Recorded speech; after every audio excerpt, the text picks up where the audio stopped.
ഈ കെട്ടിട സമുച്ചയങ്ങളും വലിയ രീതിയിലുള്ള ഫ്ലാറ്റുകളും ഒക്കെ നിർമ്മിച്ച് വലിയ സ്മാർട്ട് സിറ്റി ആക്കുന്നതിലല്ല കാര്യം.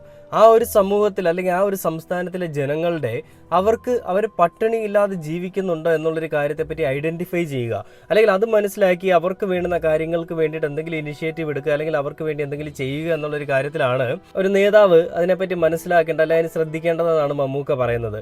അപ്പോൾ വലിയ രീതിയിലുള്ള കെട്ടിട സമുച്ചയങ്ങളിലല്ല കാര്യം, അവിടുത്തെ ജനങ്ങളുടെ ക്ഷേമത്തിലാണ് കാര്യം എന്നാണ് അദ്ദേഹം പറയുന്നത്. അത് മാത്രവുമല്ല, അദ്ദേഹം എടുത്തു പറയുന്നൊരു കാര്യമുണ്ട്.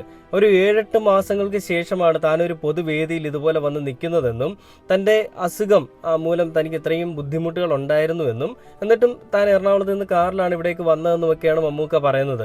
നമുക്കറിയാം, ലാലേട്ടനും കമൽഹാസനും ഒക്കെ ഈ ഒരു പരിപാടിയിൽ വരാൻ സാധിക്കത്തില്ല, കുറച്ച് പേഴ്സണലായിട്ടുള്ള കാര്യങ്ങളുണ്ടെന്ന് പറഞ്ഞുകൊണ്ട് നൈസായിട്ട് അങ്ങ് മുങ്ങി. അത് സംഘികളെ പേടിച്ചിട്ടാണോ, ED പേടിച്ചിട്ടാണോ, കസ്റ്റംസിനെ പേടിച്ചിട്ടാണോ എന്നുള്ളത് നമ്മൾ മനസ്സിലാക്കേണ്ടിയിരിക്കുന്നു. ഈ സംഘികളെ